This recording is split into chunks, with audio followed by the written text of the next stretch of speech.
Whatever we want to do for the other leader. We have you, I feel. Okay. County Elko regular governing board meeting on November 18th, 2025 at 2 p.m. Called meeting to order, do a quick roll call starting.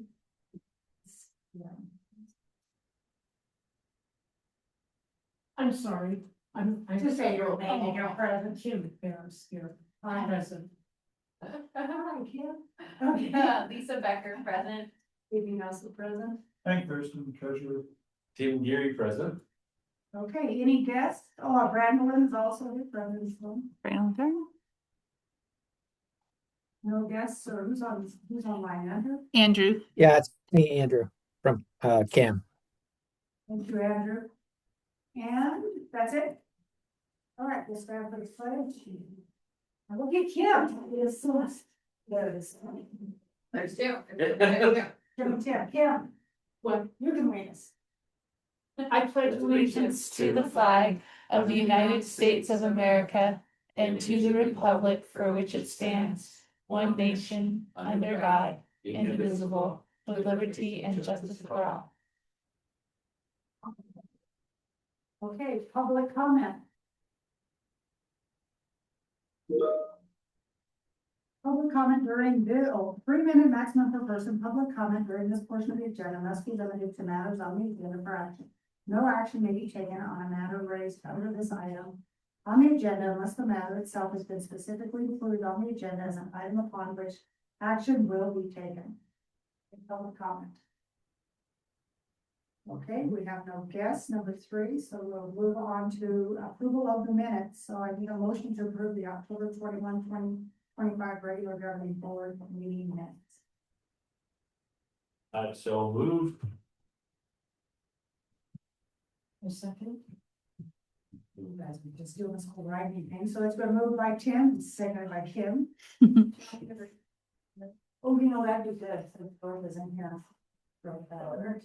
Were there any edits that was made? No, that's to the agenda, so. It doesn't matter. I am not doing it now. Okay, You Kim's want it? gonna do it. Okay. You can do it on her minutes if you don't. Yeah. Okay, Okay, so get everybody who's here too, Kim. Okay, any discussion on the minutes? Okay, all in favor? Aye. Opposed? Okay. So I'll send those to be printing. And now we'll move on to B, November 5, 2025 Financial Committee meeting minutes as were sent to us. Well, you got it online. Are they in here as well, or are they just? Yeah, I know we just got. No, I don't think I got those printed. They were. They were pretty active. Yeah, I read through what's. So what's the protocol for like folks that were at the meeting, so we don't, Yeah, we can't verify the accuracy of the minutes? Do we have the people at the meeting? Or does it matter if we, I don't know the answer to that. because I've never approved committee meetings before, is that something we have to do? Approve committee? Mhm. meetings? Yeah. You can. Okay, I'm on another board that we do this, and I think typically somebody who is there usually is the one who makes the motion to approve them, and then. Ideally, Second, but ideally, you'd like to have someone else on there, but Yeah. if not, run this, okay, so.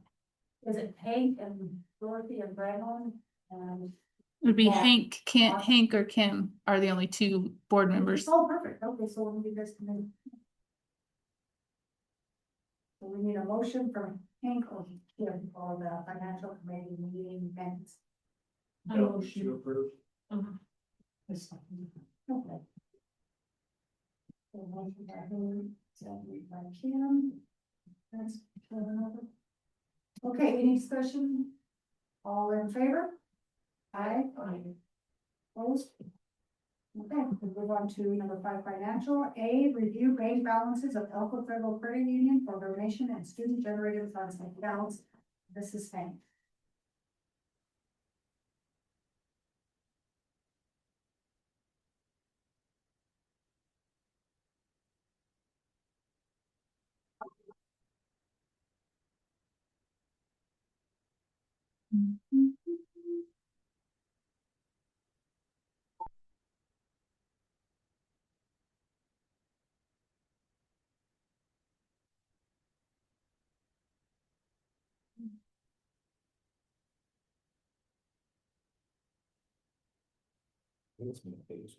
No.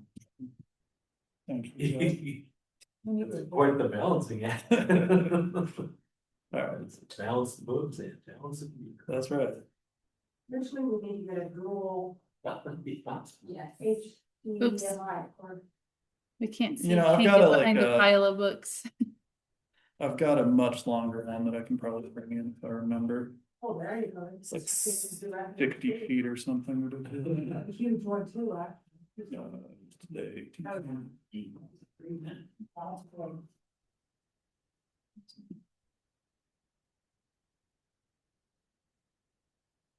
All right, so our financial reports today, looking over cash balances and transactions of the month of October. Here's what we have. So in the EFCU savings account, we deposited 10,900, earned a little bit of interest, and then there was 100 going out. I wasn't real sure what that was in the statements. It was like a Change, called, change, but yeah, change 100 bucks exchange. went in and 100 bucks came out. So that's what you see there. So that gives us an ending balance of $223,393.69. And that was donations, all the deposits were donations. That was In savings, yes. donations and savings, yeah. And then Looks okay. it's all right. It's me. It's okay. It's maybe a little. Maybe kill the lights, it might Yeah. be a little bit easier to see.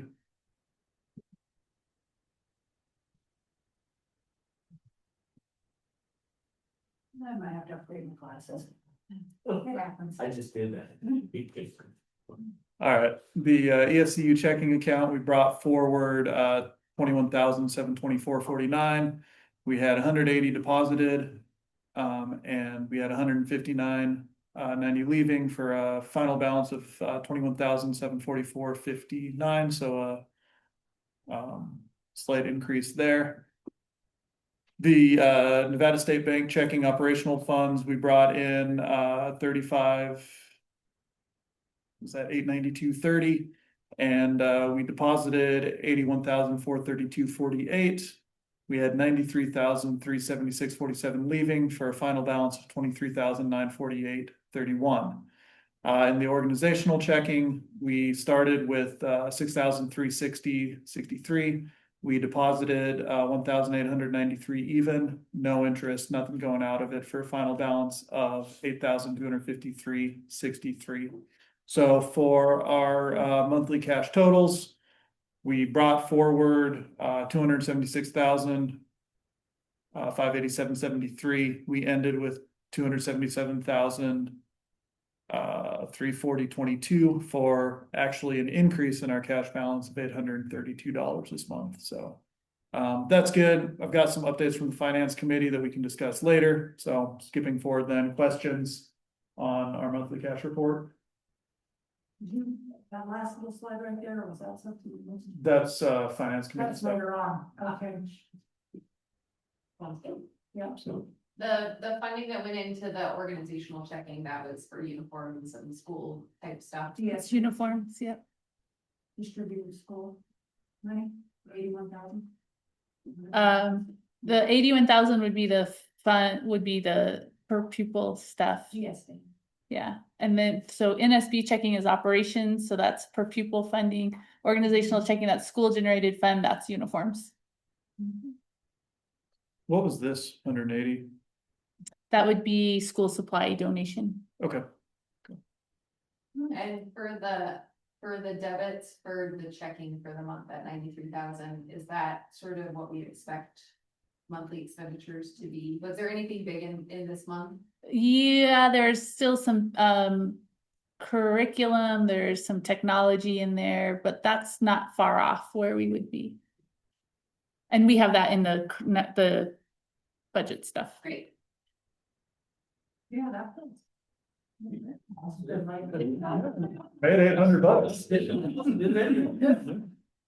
We'll take the pennies. Yes, we should go penny drive. Oh. Especially now that they're not. Yeah, it's not big. Yeah.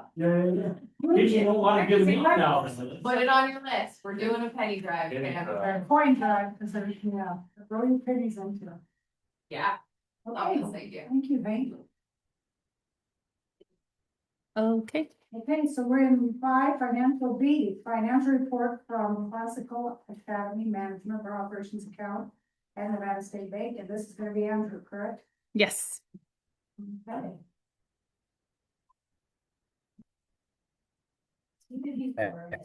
Can you hear me? Okay, Yep. thank you, it's not just me. Hello. He is blurry Hi. even on. Just one sec. Let me share my screen real quick. And this is the document that I handed out just before we started, all the pages, so you'll have whatever he has, because I know it's gonna be hard to see on the screen. Okay. Can you guys see the screen? Yes, All right. So just to note again, so that those were great cash balances. These are accrual financials, so matching up income and expenses and includes checks and those types of things. So this is the accrual balance sheet. So as of October 31st, 2025, 13,000 in the bank account. This does not include that donations account. I know you guys wanted to keep that separate.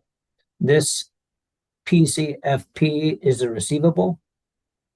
So the PCFP, the per pupil funding, comes at the beginning of the next month for the beginning of the next month for the previous month. So this is basically how much they haven't given you so far to line up the PCP funding through the month. This is a prepaid insurance. So you paid a bunch of insurance and that's getting expensed out every month because the insurance term is 12 months, not just 1 month. This is prepaid rent. So the rent's getting expensed by month. And this is the supplies inventory. So you see you bought a bunch of supplies and we're expensing it over the course of the school year. This is accounts payable. So AP that was entered but wasn't cut yet. And this is the credit card liability. All right, this is the cash balances. I added the little amounts. So I hope that's a little bit more clear. So 13,000 and this does not include the donation account.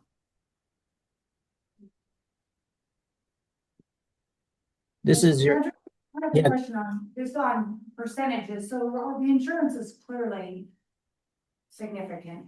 Is that a typical percentage? I mean, I know we don't have scale, so it's gonna be a little bit more, but we're talking 20,000 a month almost. Well, no, so it's not 20,000 a month. It's That's not. yeah. So when I say prepaid insurance, you paid, I think it was like 24 and some close to expensing. 29. Well, you're breaking it, you're subtracting a little bit every month. Thank you. I was like, what? How can you- Yeah. So this is the balance sheet. Yeah. So you'll see it. Okay. You'll see it right here. Just a sec. True that. See this insurance amount right there. Yeah. So it's like 2,400 a month about. Thank okay. you. What am I missing? Yeah. So this is your statement of activities. They call it for nonprofits for like a for-profit. They call it income statement. So you have the PC per pupil funding, and this is so this is smoothed out based on actual enrollment. So this is for 81 students. You have 81 students, correct, Brandolyn? Did we pick up any? Correct. Okay, yeah. So that's the actual revenue that is due to you for that month. Salaries and wages, looks like it's steadying out around 57, including payroll taxes. here's your health insurance, your retirement contributions, and professional fees and so on down the line. And so every month we're about 20. So as you can see, August was a decrease in net assets of 29,000. September was a decrease in 26,000, and October was a decrease of 27,000. So we're running about 20, 25-ish, 27-ish in the negative on an accrual basis every month. This is a breakdown of the expenses by type. So it's a graph. I know you guys wanted to see this. So the orange is salary and benefits, the blue is rent, professional fees and services, other administrative, and so on. And then we do have a draft budget that Brandolin has been working on with our assistants. So in terms of the draft, this is just for us to give to you guys to look at. And you don't have to approve this. You can look at it, make any changes between you and Brandolin. We'll update it. And then maybe at a later session where you guys, call a session, or maybe the next session, we can get it all ironed out and approved.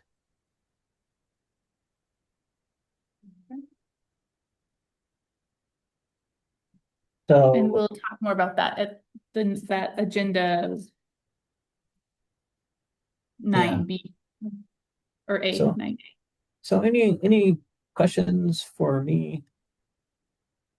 So for those 3 months that we looked at there, we're running, let's say, in the high 20,000 deficit, right? Yeah. Brandon, can you speak to that at all? Are there bigger expenses there that are being hit that we expect that to go down, or do we expect that to remain? Because that's a little bit higher than how we're tracking. So there were some bigger expenses, right, for like paying the technology, like some of the curriculum. So there should be I wouldn't expect it to go up. For sure. Supplies, all the things to open, because that was, Andrew, can you go up just a smidge, that, what months, so if that's August, July, August, September were big spending months for supplies and all the Yeah. things in the school. So I did I did put a lot of that on the balance sheet. So some of that, the supplies is on the balance sheet to kind of smooth it out. I think the biggest thing is we had, with enrollment, we had budgeted a higher enrollment. And so the biggest thing is the per pupil funding that's per kid, right? So you get like 10,500 per student. So I think and Brandon, isn't there 40 spots more?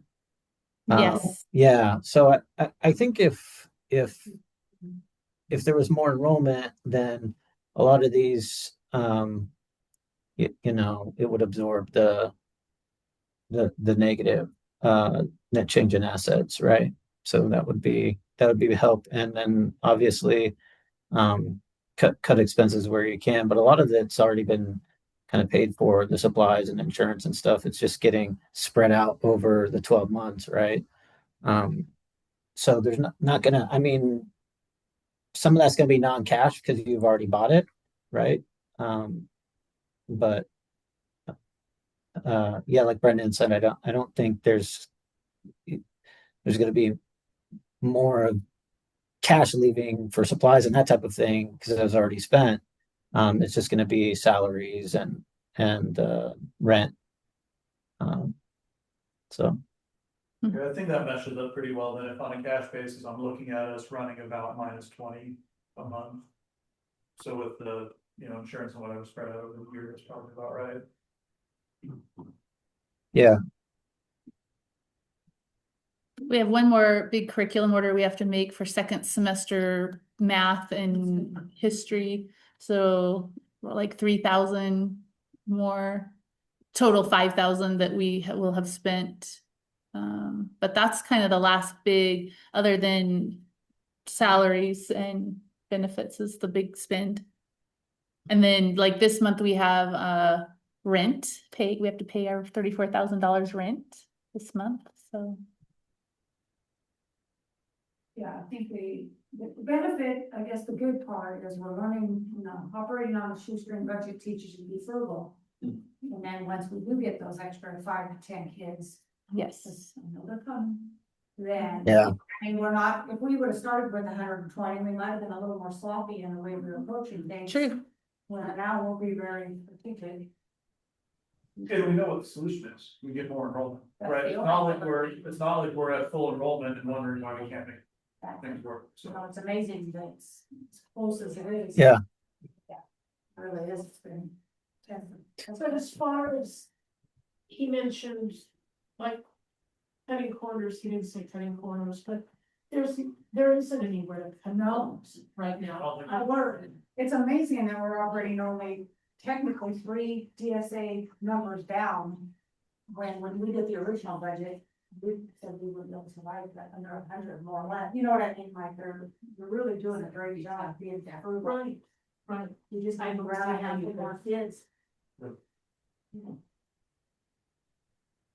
And that would take the pressure off. Well, we did have several enrollment calls this week. We've had, so we're not hopeless, that's for sure. There's lots of hope. It's just converting the call to the actual child walking through the door. But then we are also receiving 26, 27 applications for kindergartners. So that started. And then we'll send out our, intent to return forms Thanksgiving week, and they'll be due back the first week of January. And so the whole enrollment process starts again. So we'll have a better feel too for next year. So anyway, it's all happening real time as we're putting all these pieces together, but we do get enrollment call each week. So just keep sending them our way. I had a parent ask me when they want to enroll their student in 2 years. She said, do I need to go up there now? Yes. Wait till the year before, so right now we're accepting applications for 26, 27. So this time next year would be 27, 28. Okay. I love the enthusiasm though.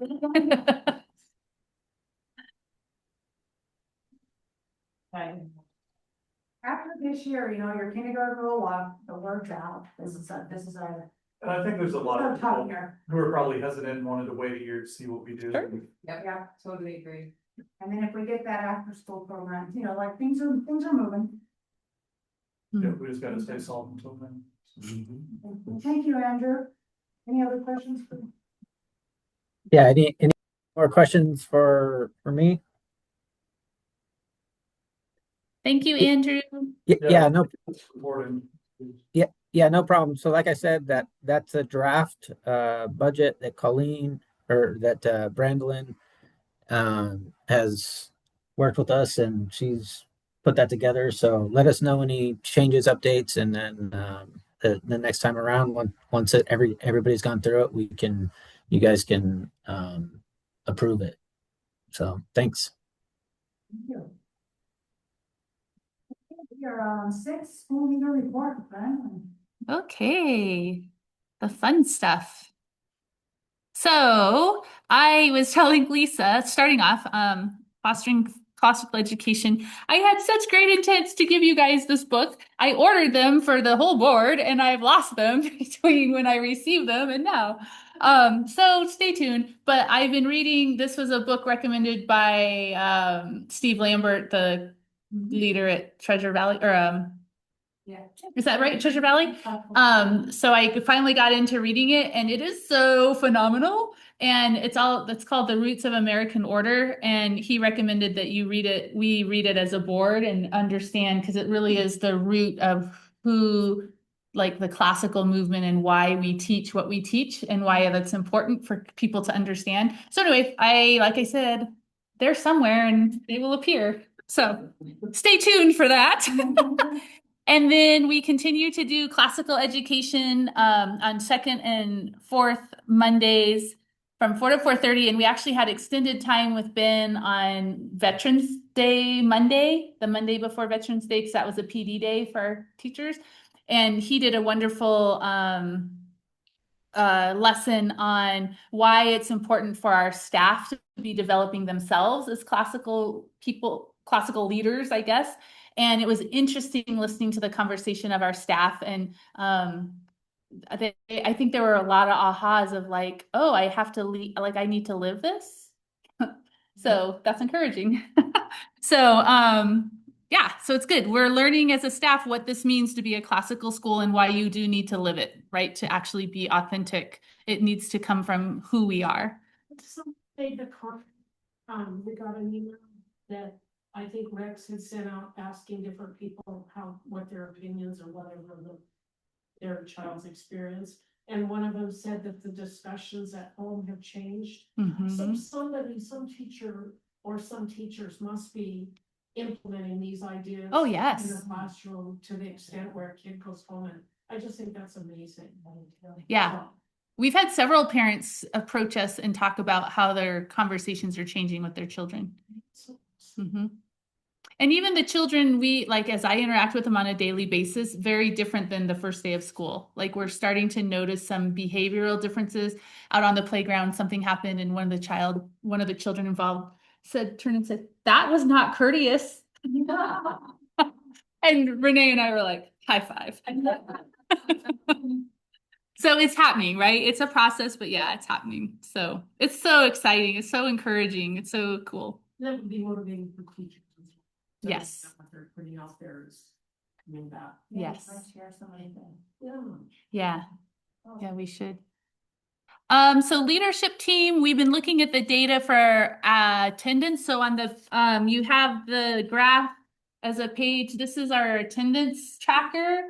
You can probably guess where the high ones are. What day is that, do you suppose? So there's our Fridays. So clearly Fridays are the days where people decide they don't need to actually come to school. We've started a little campaign on that, like Every Day Matters. Went home with the report cards talking about why attendance matters. We try to do it in a very positive, encouraging way, not like shame on you, but get your kid to school in a positive way. We're also rethinking for next year, because we're starting to have those conversations already, how to better use those Fridays and if we want to kind of switch that up a little bit. We also notice full Fridays are different than half day Fridays. So again, maybe it's like next year schedule, it's all half day Fridays, and I'll talk a little bit more about that in a sec. But anyway, so that's just, I wanted to share with you, like we're tracking and we're thinking about our attendance rates, but generally during the week, our attendance is pretty darn good, relatively speaking. So on the half days, you get a stronger. We lose less, it seems like. And then full day Fridays, full day. What's a half day look like compared to a full day Friday? 155 instead of 320. So they're just released a little bit earlier, but the morning is still just like a shortened typical schedule. No, well, this Friday, we started our first Meet and Move Friday, which I'll tell you about in a second. And what happens on long day Fridays, I think I may have said that backwards. Did I say that backwards? Long day Fridays, a lot of people leave early. So it's like, why have a long day Friday if everybody's pulling their kid out at noon? You get creative in the last 2 Yeah. hours. So intervention and, yeah. something else that way if they leave, they're not missing core. Well, and we've already decided as a staff, we don't do core on Fridays because we have such high absence. So it is intervention, but yeah. So anyway, we're tracking, we're thinking like, how could we do better to serve our families and our kids based on attendance? I grouped this time 3, 4, 5, 6 all together because it kind of all mashes together anyway. Kat Heron, she was our registrar and then our financial helper. She resigned due to health reasons. We're not replacing her due to financial reasons, and we're cross-training others to fill her duties. So we're down to a full staff of 13 human beings. And I have to tell you, the greatest experiment ever happened on Friday, and it worked fantastically. So we had our first meet and move Friday, so we call it M&M Friday. And so we aligned the entire school schedule so that the first 50 minutes are math, and then we take the kids go back to homeroom for a short time for grade level stuff and lunch and recess, and then the last 45 minutes is all math. Sorry, the first is literacy. We end with math. And so you'll notice as you leave on the doorways, there's meet and move Friday groups. So our math groups are Roman numerals 1, 5, 10, 20, 15, 20. And our reading groups are Greek letters like alpha, beta, sigma, gamma, delta. And so we use our MAP scores to ability group our kids. And they were assigned a group like Sigma group for reading. And so all of the Sigma kids went to the third grade classroom and did third grade level reading, but we don't call it third grade because we don't want to start that like stigma labeling. And the kids were like, so like, oh, I'm a Delta. And I was telling the Delta group, I'm like, you guys are elite. Deltas are elite. And Sigmas are like, we're Sigma. So anyway, they're starting to identify like with their group. And we had first grade, second grade, third grade all together, kindergartens through third grade in one classroom for math. So, and they would say, oh, I have to go to kindergarten. And we'd be like, no, you're in group 5, right? Like, you're just a group. So anyway, that was super fun. I was super proud. The kids moved fantastically. Like we told them where they were going, and we had a little like ants moving, and then they were all in their classrooms. It was pretty amazing. The teachers had some real ahas on how to do that, what that looks like inside their classroom. Basically, those of you who know education, the first time you're just assessing anyway and figuring out who's in your room. So they had some real ahas on what to do next with their groups. The teachers, second and third grade will probably continue the ability grouping on Fridays between second and third grade because they're kind of naturally ready for it. That grade level is better. First and kindergarten are only going to do the groups probably on the short Fridays.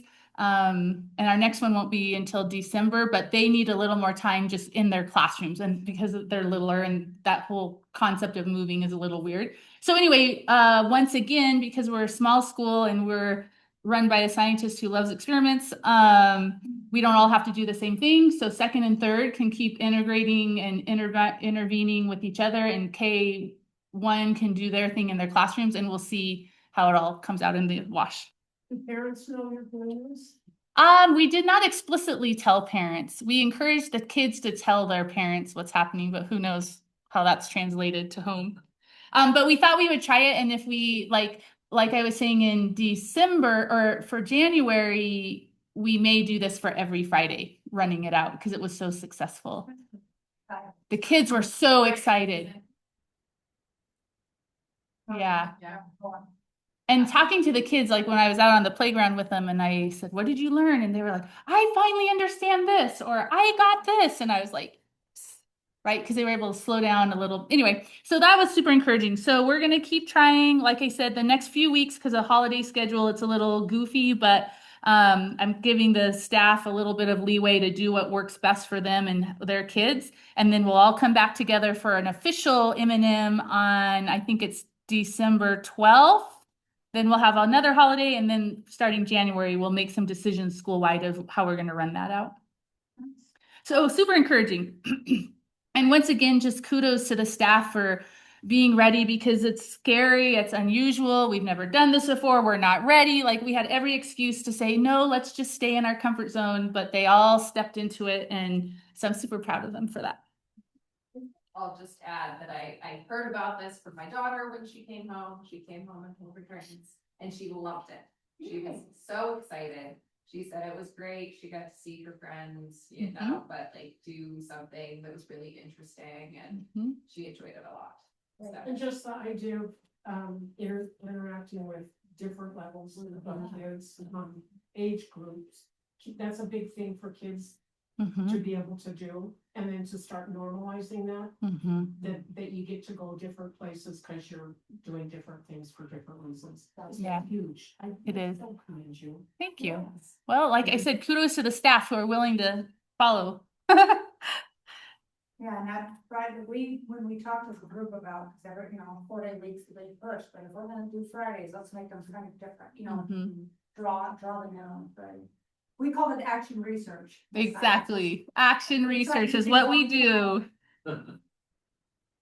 And on morning meeting so the Thursday before, we introduced it to our kids at morning meeting so that they weren't totally thrown off on Friday. So we talked about how we all have strengths and we all have weaknesses, and we need to work on our weaknesses and we need to share our strengths. So we started this off, like you were saying, Kim, it's not that you're going down, it's that you're going to share your strengths, you're going to work on your weaknesses. And it really, I think it's helpful for those kids who do, like, we all have weaknesses, right? And I just like I even hearing the conversations of the kids, like they understand, like it's not that you're less than, right? It's just you're not yet, and we're working on our not yets. But what's gonna happen is a child that has a weakness is gonna pop up and one day gonna go to an area Yep. of strength. That's right. Yeah. And just that fluidity is what Yes. gives those kids such a boost. Yes. And that'll happen. Yes. Yeah. Because your teachers will start seeing. Yeah. They'll become more attuned to it. Yeah. So good. So, all right. Parent communication. So we do have a small parent group that's starting to stand up under one of the parents who volunteered during Parent Academy #1. So that's encouraging. And for instance, they're looking at entering into the Snowflake Festival, which would be great for enrollment and awareness. So these parents are starting to form up, and we'll talk more about that as it unfolds. We did have 22 families attend Parent Academy #1, which was fantastic. It was a lovely group of families. We talked at that night, we talked about who we are and our culture that we're establishing. So some really great conversations. And then we had talked about our report card, standard-based grading.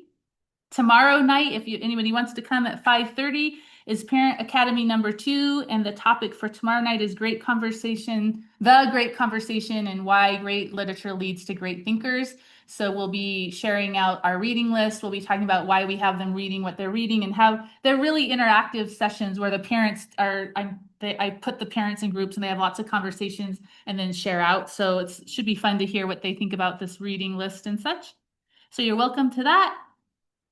#8, school handbooks. Of course, we are learning every day so much. And so we have one version of the student handbook that we write all our updates on. So next year we'll update it with real life learning. Relationships, nothing to report for the governing board. Due to our financial, I did reach out to SBCSA loan. We missed the first application period. It closed the day I actually asked, because that's how life goes. But it will reopen in January for money that would come to us around June. So if we need to limp over into the next year, we can think about if we want to apply for that in January.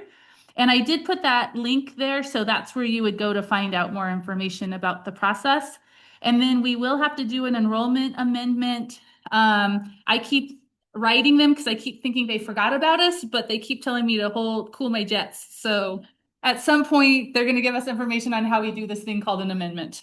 But my biggest concern is that we don't have any surprises with SBCSA because we want to keep that relationship strong. So I keep checking in with them, like, it's not what we expected. So stay tuned. The amended budget we'll talk about here in a second. State testing. We successfully completed our kindergarten entry assessment on time. We successfully completed our fall map testing on time. And our staff is pondering if we will do winter map testing. That's not required, that's optional, maybe the week of February 2nd. But that, again, was another huge win that we got it all done. Kudos go to Renee Denny, our current registrar, who really facilitated all that map testing, and the kids that were absent, she brought them in and got them tested. And just kudos again to the staff for getting it done. Will those results be made public? Like, can we as a board not see specific students, but like classroom, or how does that work? I can create a report for us, for you guys, that I could give. Okay, Mhm. that'd be great. That's not, you haven't gotten that yet. I haven't done that yet, no. No, I mean, you have the results. Oh, yeah, we have all the results. Oh, Yeah, the data comes the next day, believe it or not. Yeah. It's super fast, but I can create like a summary, school summary. They have such a thing too. I don't have to actually, I might not have to create, I can just send it to you. I can do that, yep. Marketing, that's the key right now. Like we keep hearing enrollment. So increase social media presence with things that are happening in the school and the positive aspects of how we're different, I think is important. We do have some radio PSAs going out. More flyers have gone out around town. And then, like I had mentioned, the intent to return forms are going out, which may spur some enrollments as well. Lisa and I talked a little bit about doing a joint campaign with EIAA because we're still hearing that people are confused that there's 2 charter schools in town. And so instead of putting our information out separate, we are wondering if we put it out together as a unified message about school choice, and people could see and write, EIAA would have something about wait list and we would have something no wait list. And so maybe that would help clarify to our community that indeed there are 2 charter schools. One you can get in right now and the other one you can wait. And so I have, I'll text Ashley Perkins, and see if she's open to that. And then we'll create it and do that with her. But I think that would be really helpful to show a unified charter school community. That's the phrase, Lisa, charter school community that's all about school choice. And hopefully that would spur some. So anyway, we're continuing to work the marketing. That'd be a good opportunity to promote the differences in educational philosophy between the two organizations as well. Yep, exactly. I think will make a big difference to people that are thinking about enrolling one or the other. Yeah, so we're gonna work on that. Yeah, that's what Brandon and I were talking about, this idea, like the Elko Charter Community School, charter community is growing. There are schools that fit your family. yeah. Where do you And then, fit? Yeah, where does your family fit? And then here are the differences with no, positives or negatives or anything. Just there's this one, there's a STEM school, and there's a classical school. They're different. They're very different. And I think the other thing, I think some people think that we're competition for EIAA, which we know we are not, because they've been nothing but supportive, but being able to get that message out, that it's not competition, that people can be on their wait list and also enroll at our school. And that is not competition. That is just, hey, you don't have to pull off that wait list just because you Right. at our school, which is another concern that I have heard from people, where they say, oh yeah, I'm already on their wait list. And it's like, well, then come check out our school, come tour the school. Right.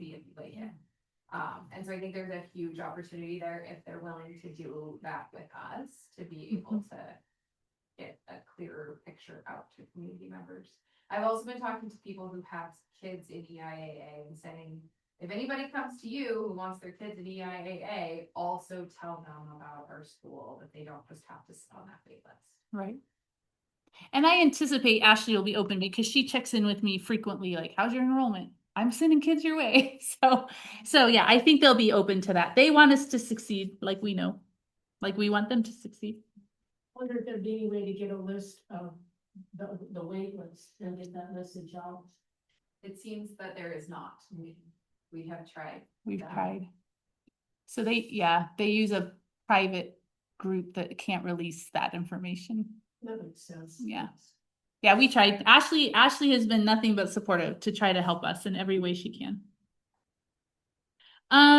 Disciplinary facility, crisis management, succession plan. I didn't have anything to report. We've been too busy learning for that. So I did have one question. Would you guys, it dawned on me, since we're meeting during the school day, each week, several weeks, classes are memorizing poems. Would you like to have a class come in and give you a poem next meeting? Yeah. Yeah. Okay, I will invite a class to come in. It dawned on me, we should absolutely be having kids here every meeting showing off their awesomeness. So I will start coordinating that during public comment. Okay. And that's all I had. If there's not any more questions. Great job. Keep it up. Yeah. Kudos to you and the staff for Thank putting it all you. together. Thank you. We're getting it done. We're in week 13. That's good. Yeah. Okay, we're moving to committee reports. We have one active committee, the financial committee. Agenda A is financial committee request to transfer funds from donations account. Back ahead.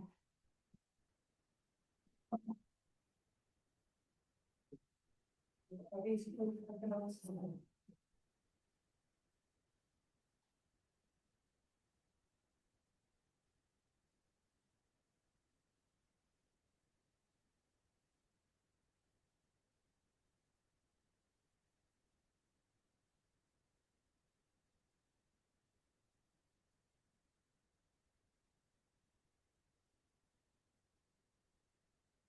All right, so here's a synopsis of our finance committee. We, well, Brandon sent out our minutes, which I'm sure everybody read in complete detail.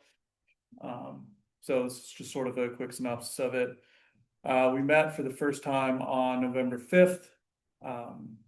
The key points on the agenda were talking about taxes, getting the information to Mark so that he can file the Form 990.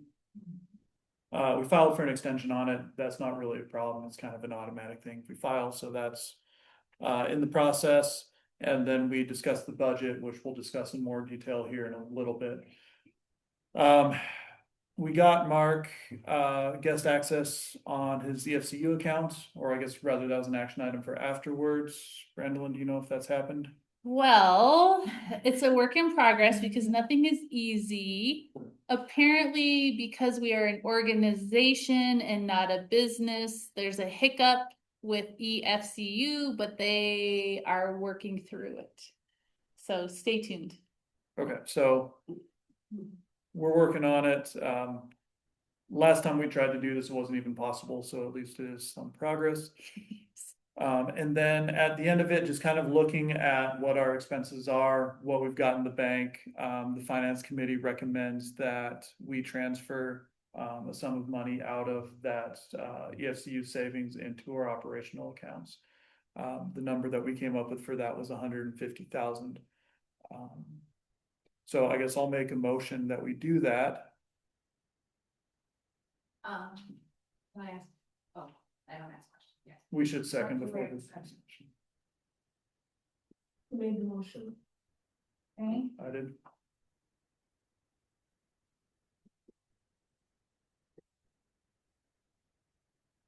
second, Jim, since you were on the committee, because we still are. Or second? Would you mind? Otherwise it dies for lack of a second. Yeah, I feel more comfortable because they're waiting to ask questions. Yeah, then we can ask our questions and then vote. And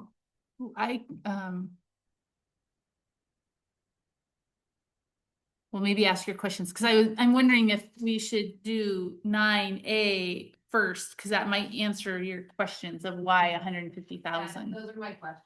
Yeah. Okay, so can we open up 9A? I'll withdraw my motion. Okay, let's go ahead and go into new business, and then we maybe, everything, make more sense to make the motion within there anyway.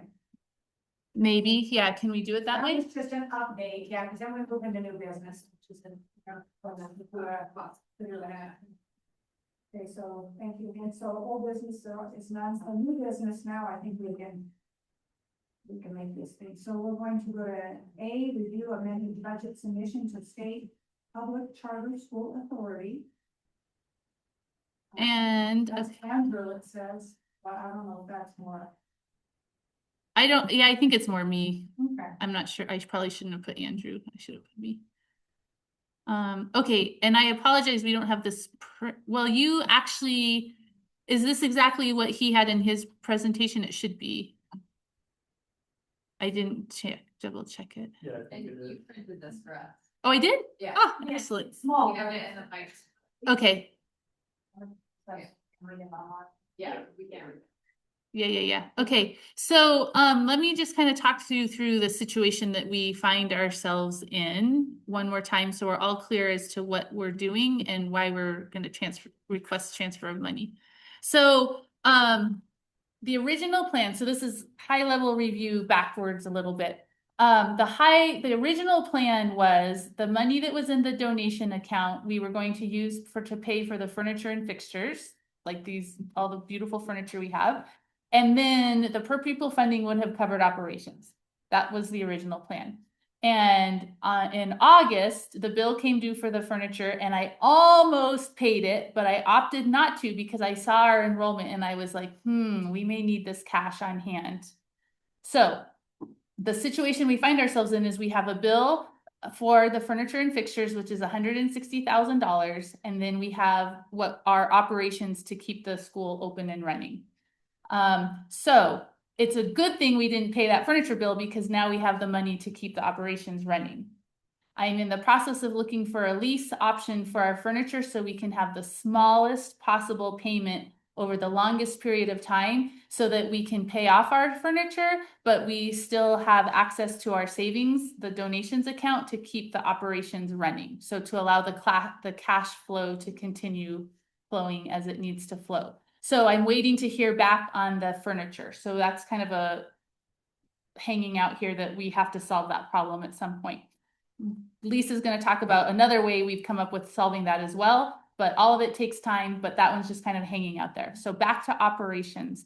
So this current budget is the operational budget that I've been working with for CAM, and it's as real based on most reality is up to we are in November.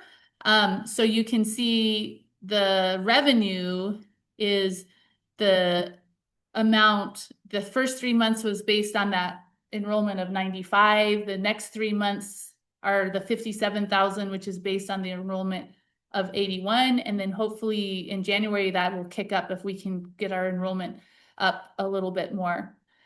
So that's the revenue.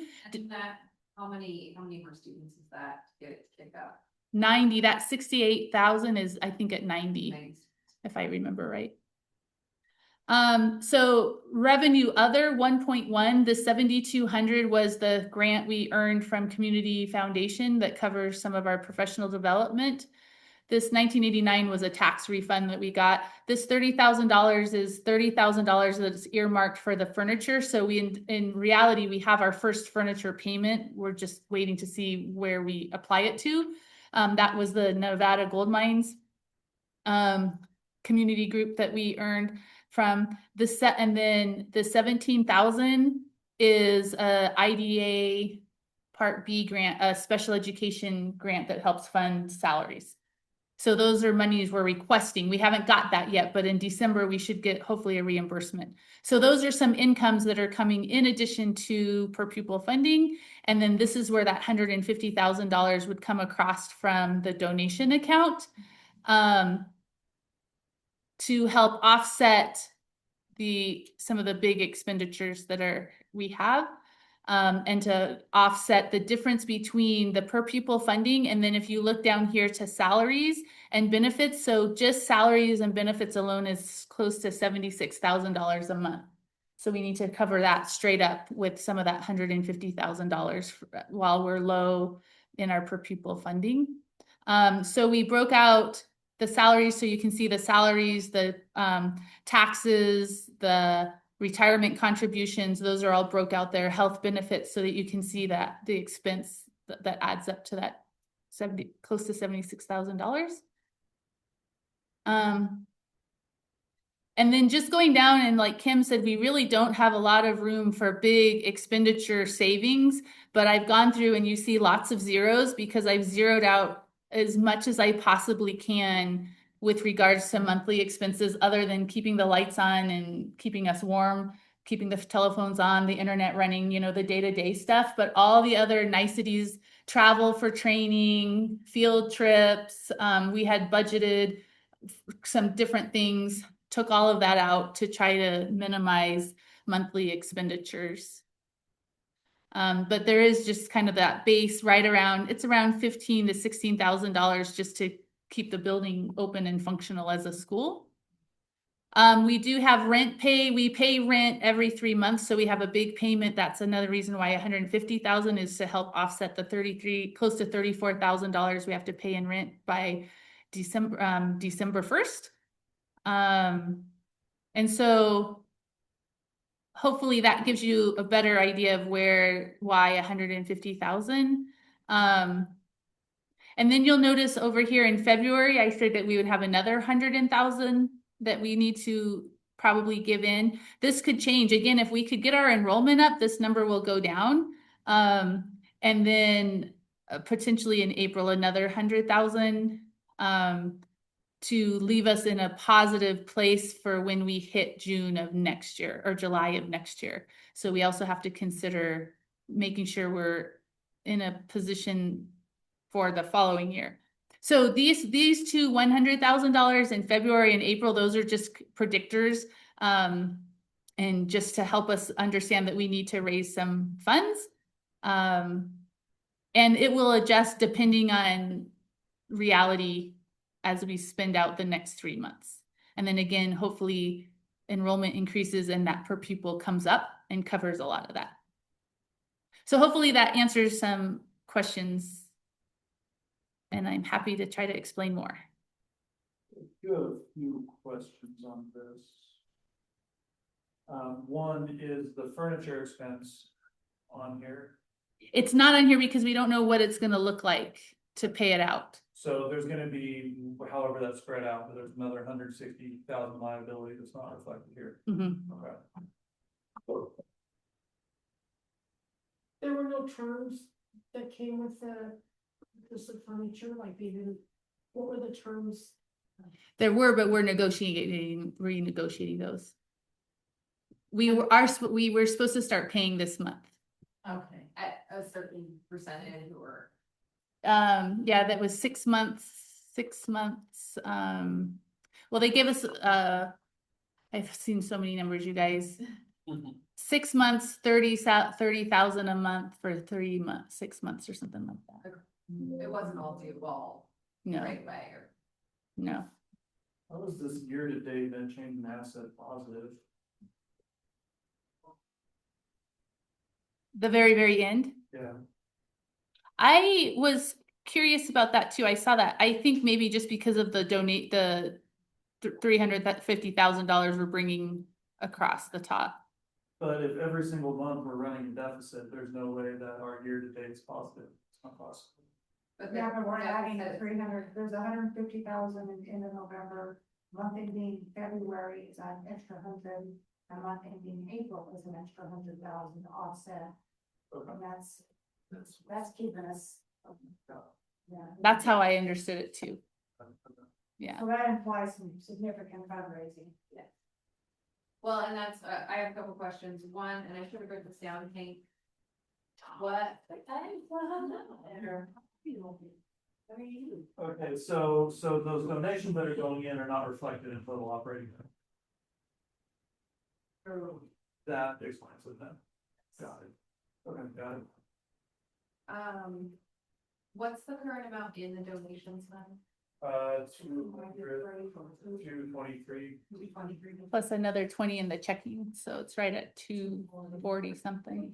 I asked him how much was in the current donations account. How much we used. And my other question was, you said, so that we're in a good spot for July of next year. Because that will be our second year, do we get a payment in July for next year? We should, yes, it Based should be on- seamless. Based on enrollment from this year? Yep. Or does that include the lottery draw and stuff? No, it's always based on the 3 months prior. So it will be based on, It won't include the fact that we're gonna have 2 additional classrooms of students. nope, that'll hit in October. Throughout the month. So we do need to make sure that. Yes. We have some funds. Yes, for getting we have to cross over. Yes. To be able to add that. Yep, you got it.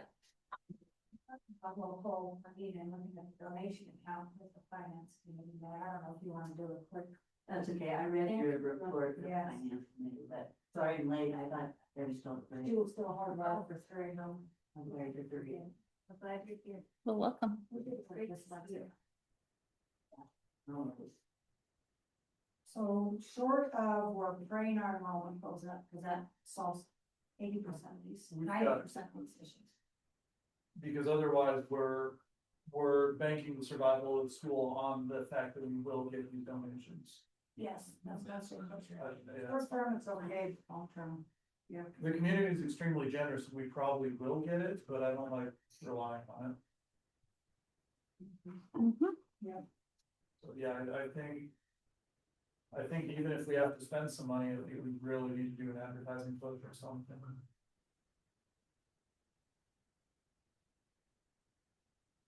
The great challenge is what great change is hard, first of all, and once, parents are locked into it. Even if they're disgruntled and unhappy, just that move is a big move, new kid coming in, so how do we? And I've had so many parents say to me, I would move my kid, but she already has friends at her school. That's right. I'm like, How do we talk about getting friends here too? That's right, bring your friends. but also it just feels so short-sighted.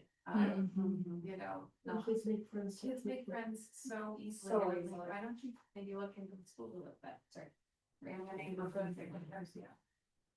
So, like, Well, I agree with Hank, if we're gonna do this, let's do an aggressive campaign, but then let's also match it with an aggressive recruiting type thing.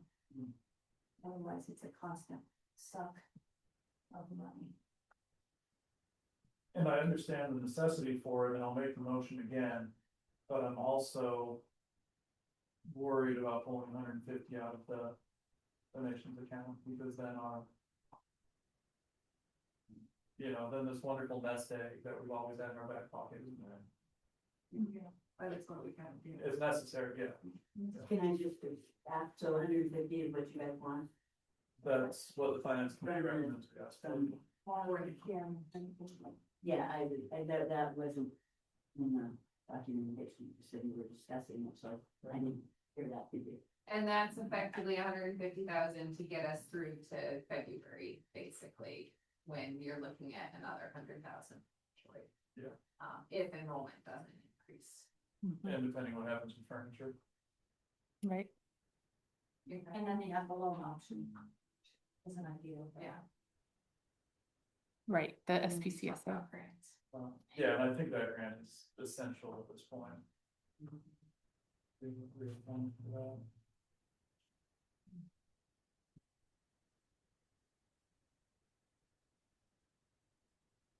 Well, if the chair will entertain it, I'll make that motion again. All right, so I move that the forthwith transfer $160,000 from the FCU savings, quote unquote, donation account into Nevada State Bank checking operationals account. I'll second that. Any discussion?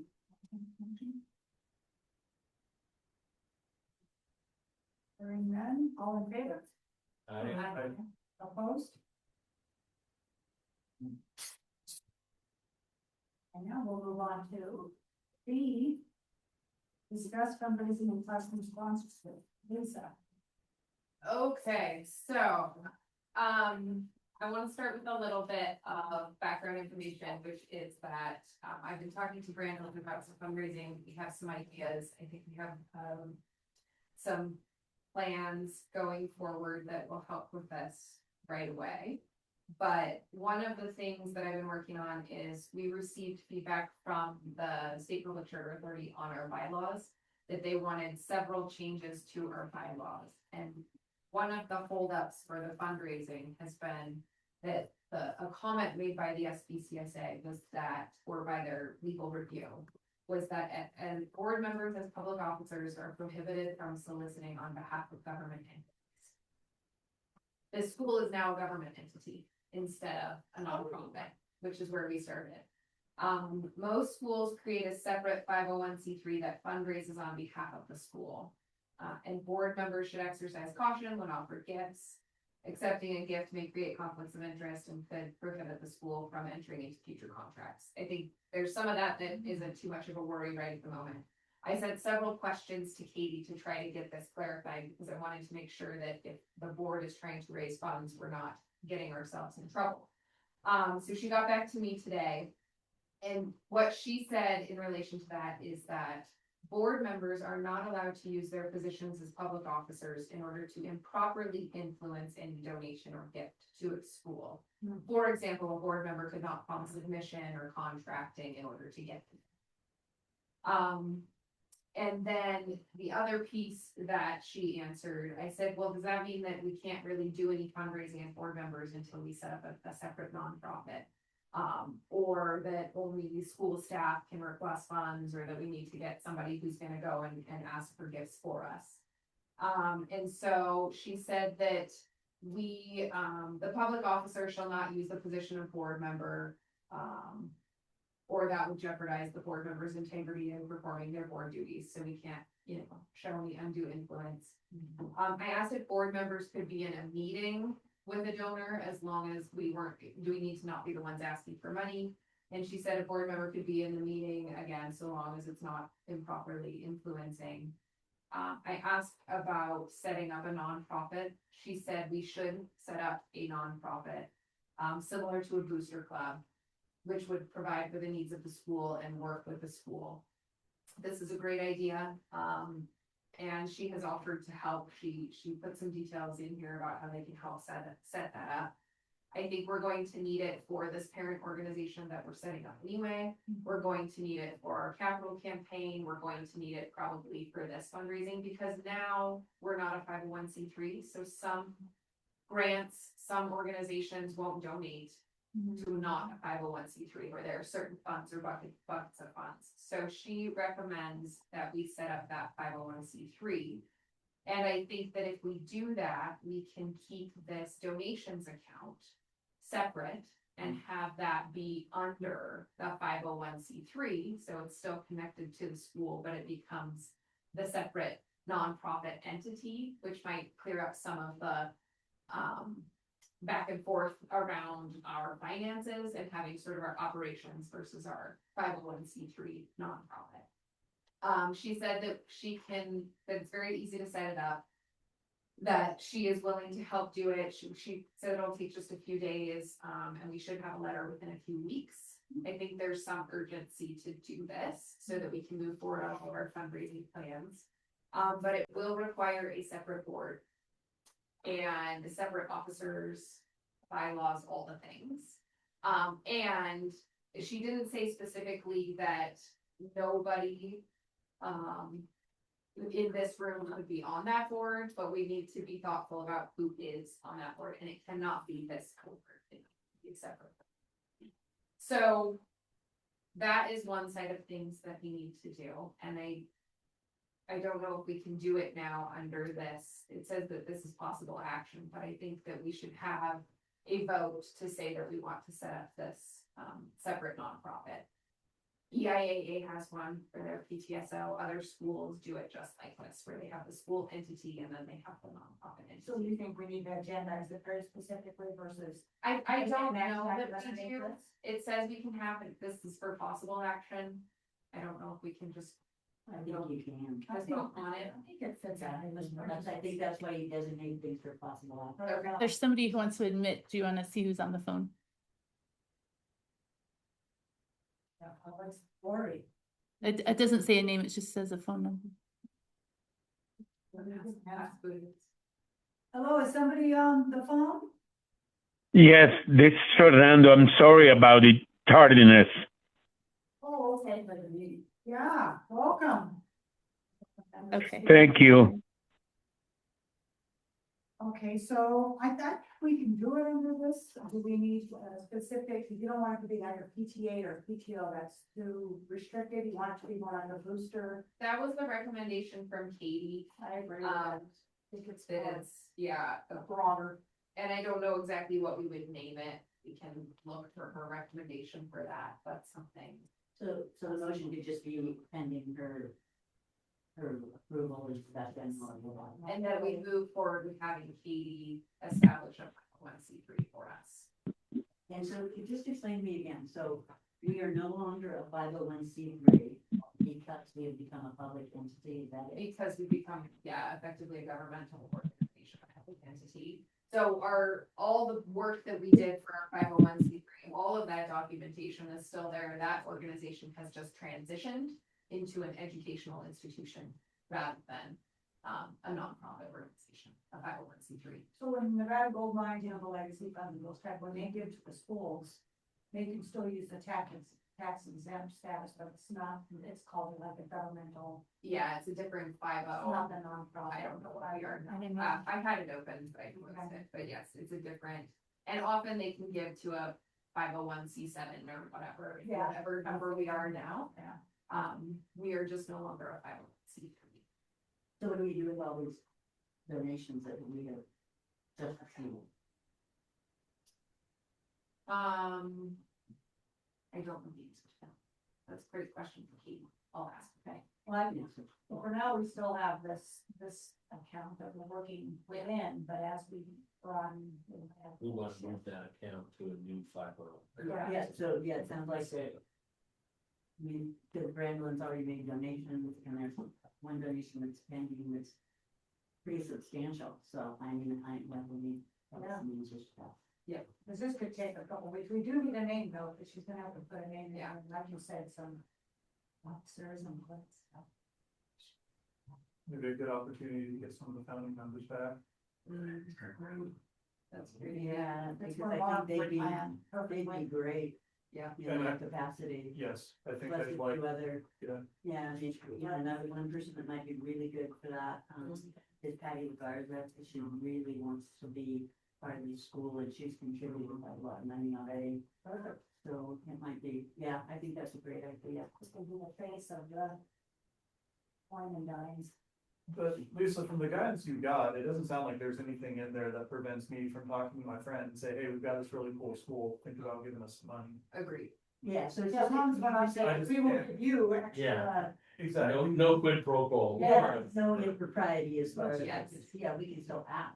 Exactly, which is Awesome. awesome, because based on what we had initially heard, it sounds like maybe we weren't gonna be able to do that. But I think that's fine, and then going forward, it's even cleaner having the nonprofit, and then we say, will you give your money to the NCAE legacy fund, that's not the right term, but the NCAE Something fund, like that. though. Yeah. They're giving us something like that, Club.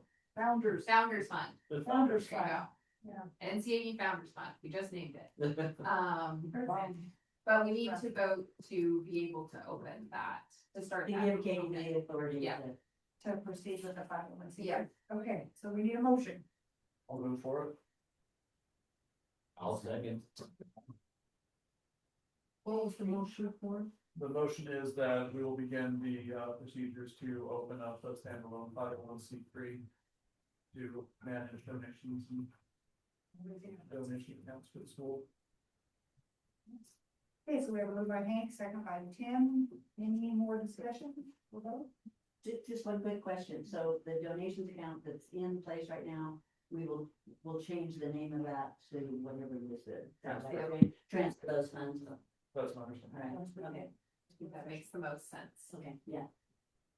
Just wanted to. Okay, any other questions, discussion? Okay, call for vote, all in favor? Aye. Opposed? Aye. Oh, thank you, Fernando, I forgot you were on. Okay, so, opposed. Okay, very good. So, I have more to report. on underneath Under discussion, the- underneath the absolutely. same. We're going to reflection, okay, let's start with Lisa. And then I'll come back to that too. Okay. So I have put some thought into this fundraising plan, and I think the best thing, the quickest way to raise some funds will be to sell classrooms. And so Brandon and I have talked about this. We've put together a one-pager, support our learning legacy, that we are going to take to some donors along with our case statement. And this is the opportunity for them to put their name on a classroom. We have had a donor who would like to pay for the signage so that that doesn't have to come out of the donations that we're getting. And our thought is to create some sort of very classy tag, wall mounts of some sort that we can put onto the classrooms to show who has sponsored them. So we started with Nevada Gold Mines. They have sponsored both of our kindergarten classrooms for $30,000 total. Nice. We are going to sell classrooms at $25,000 a pop. We have a tentative donor for the current first grade classroom. We've been talking today, Brandon and I said, let's also sell next year's classroom now while we're doing it, if somebody wants it. If we can find donors who wanna do that, we'll sell it for the new one for the 26-27 classroom first grade. We have a donor who is sponsoring the second grade classroom.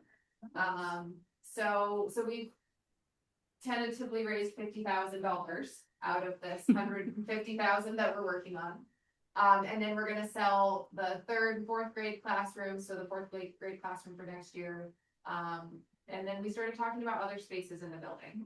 We can put a name in the Agora, we can put a name in the library, the reception room, which is the front office, the relief halls, which are by the bathrooms.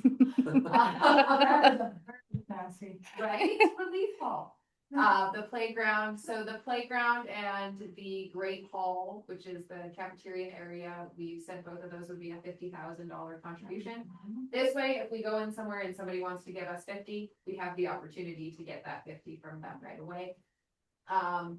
And so then they can name a classroom and hopefully give us that money, some of them before the end of the year, so that it can go toward their taxes this year, their tax break.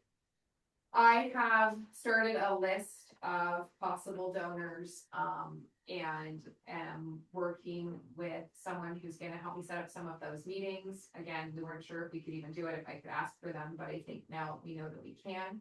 And then hopefully be able to raise at least $100,000 in the next few weeks.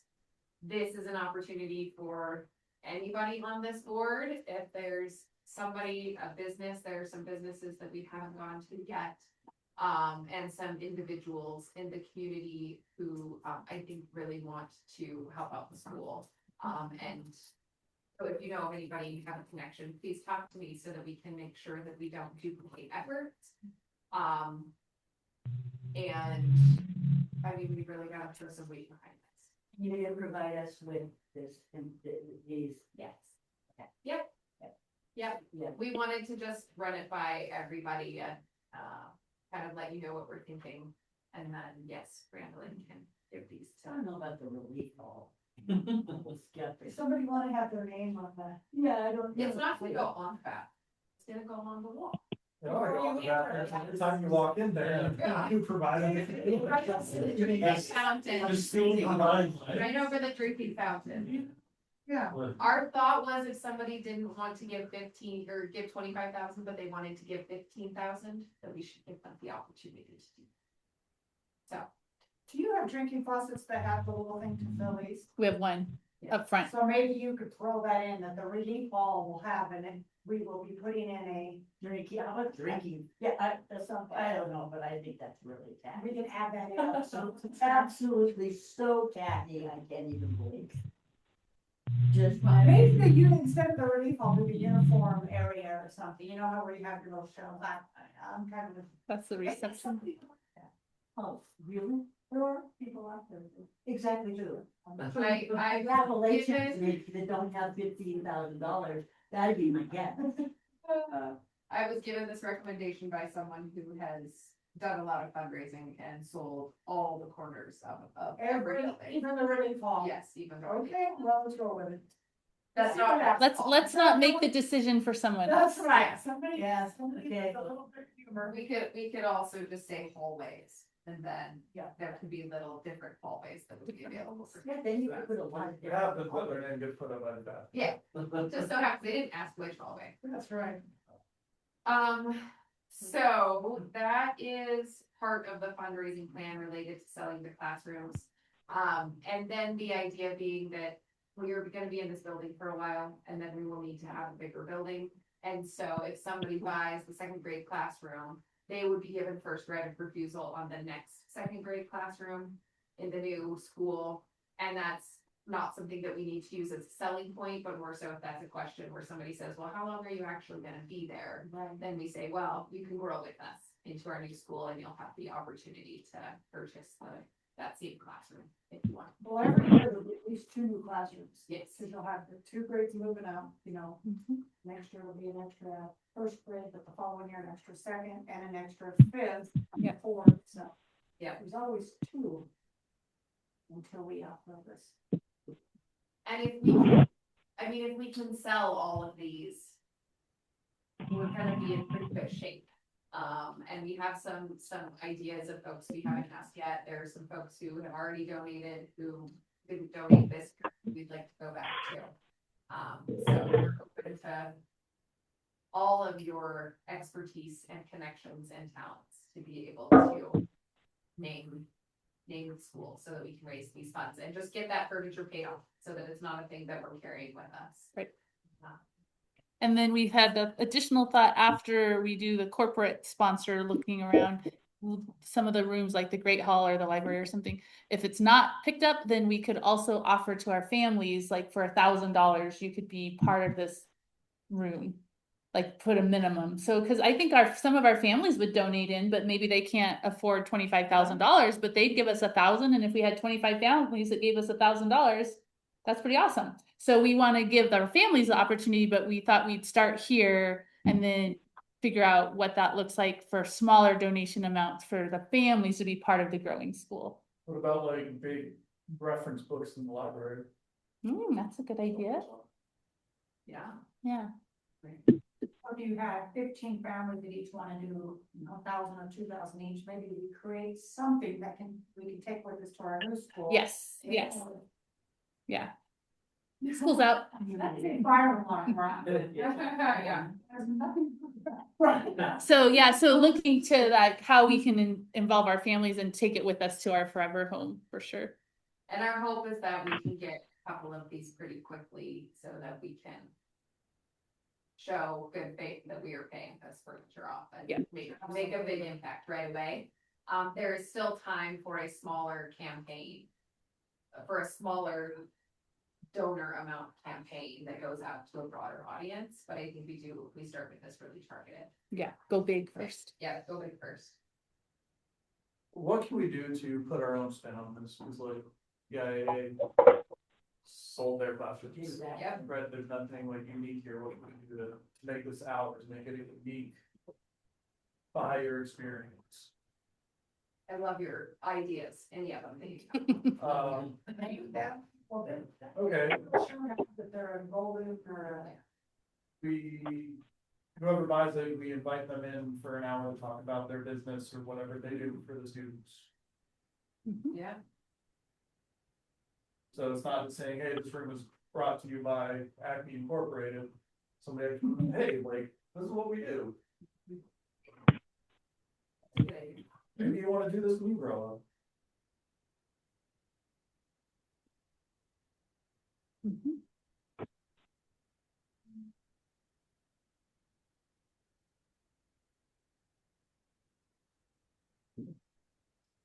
Yeah, let's Talk get to it them about maybe. what's something they might feel comfortable doing. Yeah. Talk about their business, bring in some swag that the kids can take home if they wanna. For sure. And the other thing we talked about is we don't want like a huge, sign on the wall for the classroom. They want something very elegant, very classy, very, it's gonna most likely have the logo of the organization, if it's an organization, but still be something, Maybe That's I'll go visible. on one side, their Yeah. logo on the other, and a nice. but design something really nice. Yeah. And so you're thinking that these will go in the classroom and not on the door of the classroom?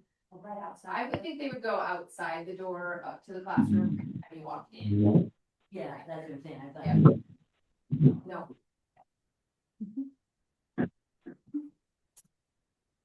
So again, I'm sort of organizing that charge and want to make sure we are taking efforts to talk to funders, potential funders. So if you want to talk to somebody, just let me know.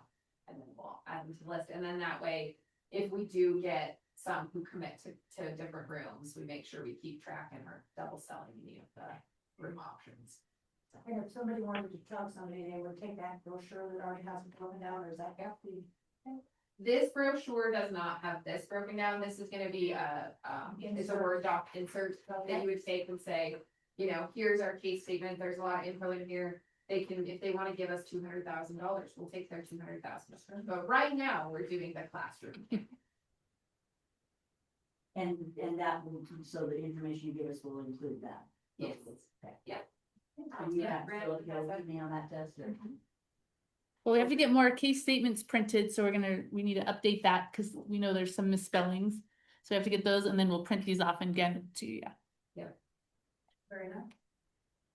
And then I think anything else on that?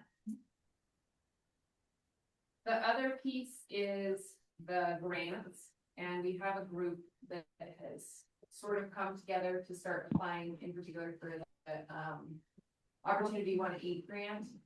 And we need somebody to drive that. In this room. I will drive it. I sent the email out to everybody. Yes, and we got it. It just, we didn't give it any traction. Right. So we need somebody to. Yeah, you have the friend that Joe connected us to. I don't remember her name, but And then I was also concerned when I saw on our website that everything was Clark County, but it does say we support Nevada charter schools in the first couple of years. So I mean, we're a perfect fit for it. But I was concerned when I went through and I clicked on the link to every school they funded, they were all Clark County.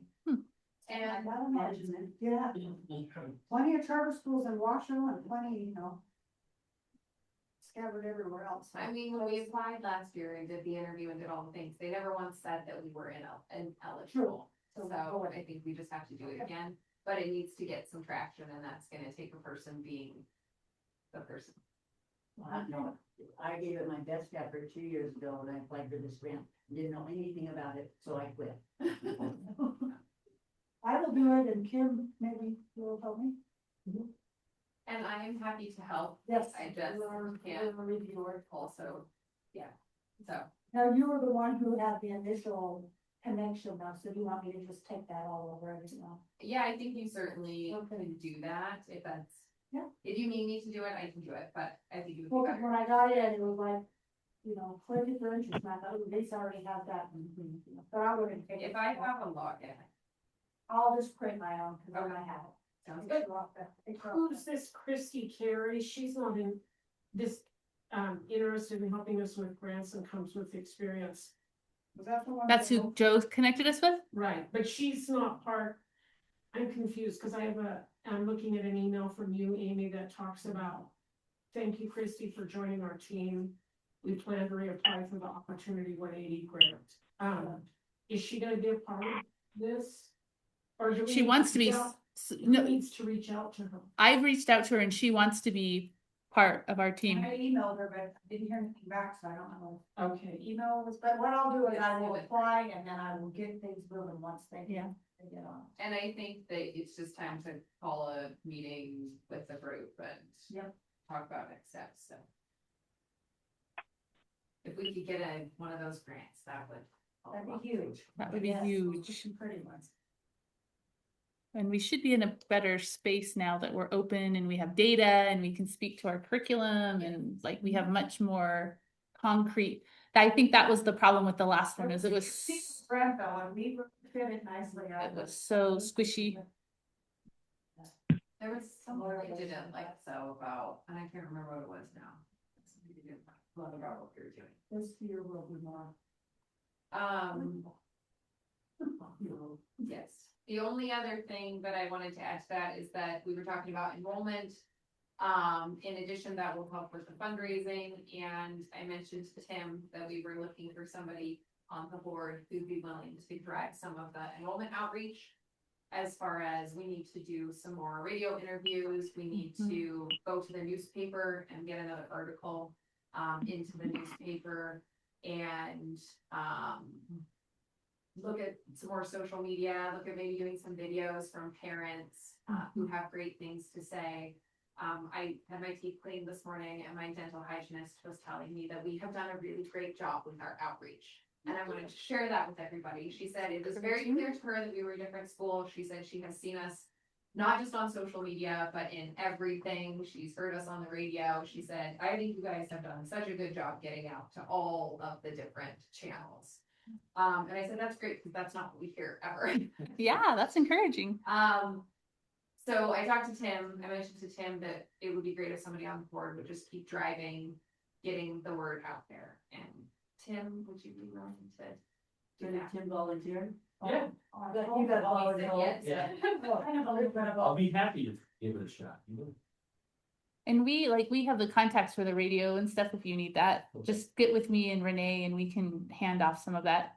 Okay. We just need the support. We're so busy with operations that there's only so many hours Right. that we can do. Communications outreach, like outreach Yeah. communication when you're busy trying to just keep things. Yeah, so if somebody can take some of that on, that would be amazing. And again, just keep driving it, just keep making sure that it happens, bring in the board members that you need, bring in the staff that you need. And we can sit down and talk about the comms plan and what that looks like. I think now is really the time to be out there, be reminding people that we have space, to see if we can do this in partnership with EIAA, and then also rolling into the new year where people might be looking to change schools. And then we're gonna be doing an enrollment drive for the lottery. So it's just all gonna keep flowing for the next several months. And we And- wanna make sure we're doing that.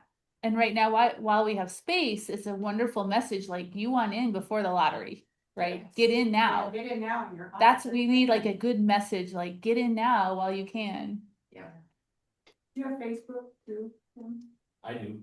So, when she puts things on the NCA site, if you can share it to the Elko, what's the women's cave and some of those. Yeah. And Renee does a lot of that already. Oh, yeah. We have a list that we share too. But if it comes from somebody else, some people don't. Yeah, the more people that do it. Yeah. So we can like give you that list, so you would just share like the ones we do. Yeah. I know, cause some of the work we've done, we just need help doing it, if that makes sense. I'm curious about your, talking about the lottery already, when we're not at capacity, so. what do you guys I think brought about up the lottery. A lot of. I'm thinking that there are parents who are unwilling to pull their children out of school in the middle of the school year, but they will be looking for new options for next year. And there will potentially be more people when we open enrollment for next year. Okay, but you're just all betting on the come here, I am, okay. yes, All right, that just made no sense to me. yeah. I'm saying let's hype up that we're gonna have a lottery and see if that That's right. drives some people to go, ooh, I wanna Get in now, right? I mean, no one even knew about us and we got 80 students in here. Well, the Okay. hype's good. And we also have some negative publicity that we don't wanna forget about. There was some rumors started and different things, so. This year with people now in the know and people looking at schools and thinking about things, it's not gonna be as hard of a pull. You got 80 kids without a whole lot of Hopefully. just almost word of mouth and a little bit of, you know what I mean, so we could have it. Yeah. Well, A few years time. yeah. We're gonna have more kids no matter what, because kindergarten's the easiest one to fill. And Yeah, those, then you have 2 kindergartens going into first grade, so we're gonna have. A little more capacity. yes, that's all I have. That's it, Lisa. Any questions for Lisa? Thank you, good job. Okay, public comment. Any public comment? Okay, hearing none, we'll move into board member reflection. And Lisa, I know you have some things you were saying, you want to bring up? Yes, while I'm on roll, Yeah. I just want to. Okay. Oh, now you know what is. I know them. I would like to bring up the idea of adding 1 or 2 more board members to this board. Our bylaws allow for 5 to 9 members. We're currently at 7. And I think that we have room to add more helping hands. We have a lot going on. We are trying to drive enrollment, we're trying to do fundraising, we're trying to teach classes, we're trying to redo bylaws, and I think if we had a couple more people on this board, there would be more capacity to help with that work. In addition, I think it would help us safeguard against if somebody has a life change and needs to leave the board and wouldn't be immediately rushing to fill a role. It would give us a little more play in flexibility in the board. As a parent on the board, I think it actually might be helpful to have another parent on the board, because the differences, students are having such a different experience from each other that I only bring one voice and one insight, and I think that adding another parent could be beneficial for just sort of getting some more feedback about the day-to-day operations in the school and how the students are faring. And that's something that we will have to vote on. So I just wanted to bring that up and see if there would be interest among the board to vote to add 1 to 2 more board members soon. Yeah, I think the parent side of things is very important, and that can be something we look at right away. It would have to be on next month's agenda. Agenda is to add 2 more members. Yeah. We'd like to do 9, but you want to keep it odd. Just for voting purposes, yeah. I mean, not that it generally. Do we have anything, since we're looking at a parent, and is there any other gaps that we feel like we have that we might want to lean into? And I feel pretty comfortable with the makeup. It's just maybe more fundraising type of person, so we have a little bit more there, because that's definitely gonna have to be our focus for the next 2 years. I think you have to find somebody that's truly interested in. Oh, for sure. You know, Oh, that, yeah. I mean, listen, everybody's got a lot of stuff, I mean, we look at Lisa, I mean, how much, I mean, you put so much time, and, I'm sort of equivocal in this, I mean, I think that sometimes the bigger your boards, the more complicated they get, but I also see your point about more, helping hands, but I think, my impression is, it's very hard to find people to serve on boards that are competent, that really have a vested interest in wanting to do something.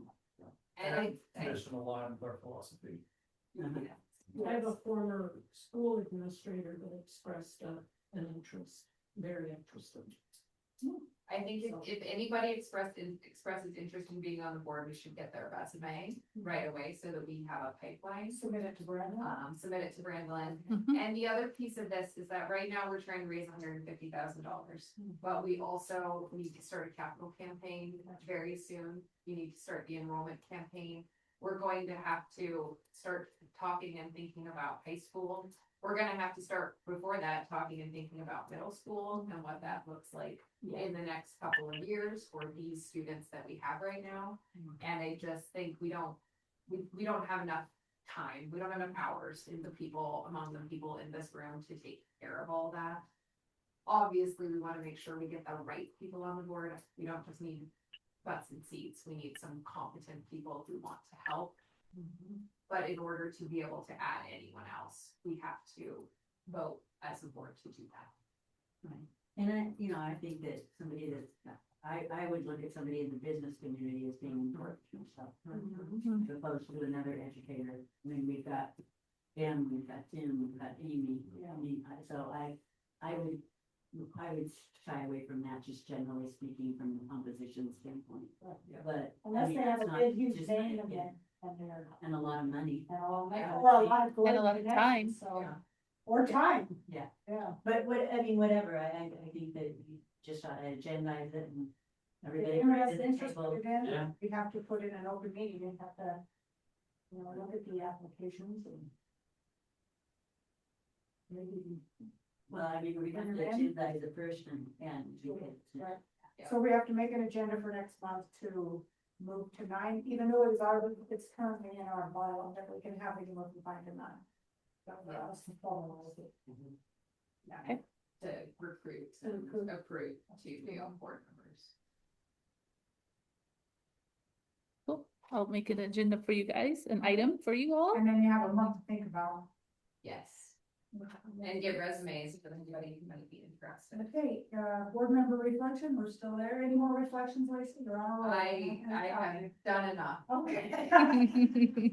Anybody else have any reflections? I don't have a reflection, I just have a reminder is that we have Peggy Longer's coming from the library. We have a bookcase and books that the library has donated that we need to go and pick up. I'm happy to go and help with somebody that obviously rescue, pick up people or stuff.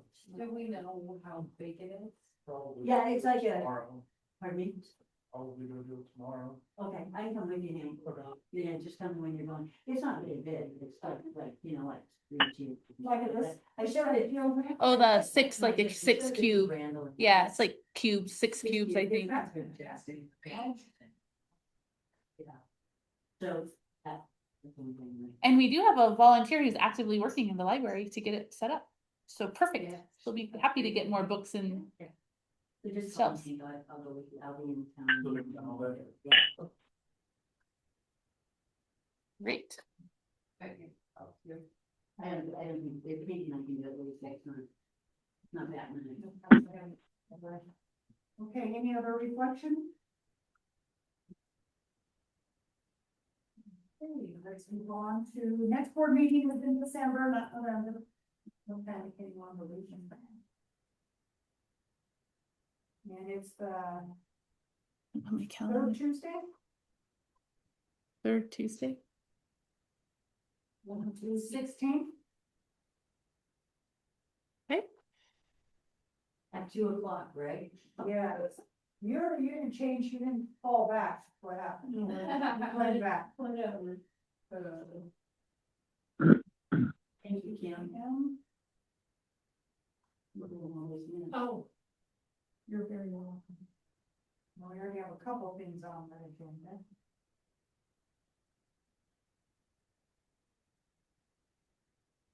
Sixteenth, right? We have 16, 2 p.m.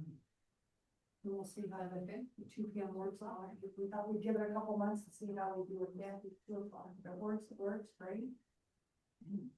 Yes, any, Spoke against it earlier, like I want Looking good for me. Good. the rest of it done and have a Yeah. chance to have, yeah. Yeah. It's like a normal hour. It does feel odd. I keep thinking, oh, if we have board meeting, I won't be home till late. And I'm like, oh no, it's during the day. There may be a point when you get parents or activity that we might have to shift to the evening, just because that's parents to parents, but Well, for me, now that work's up down in the season. a little cold, right?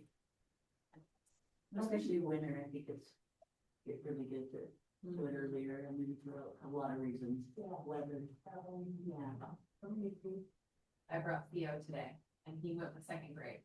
He went second. Backpacks here. Let's have He's fun. second grade. Haven't seen him since. You're gonna be enrolling him now. Right? Straight to second.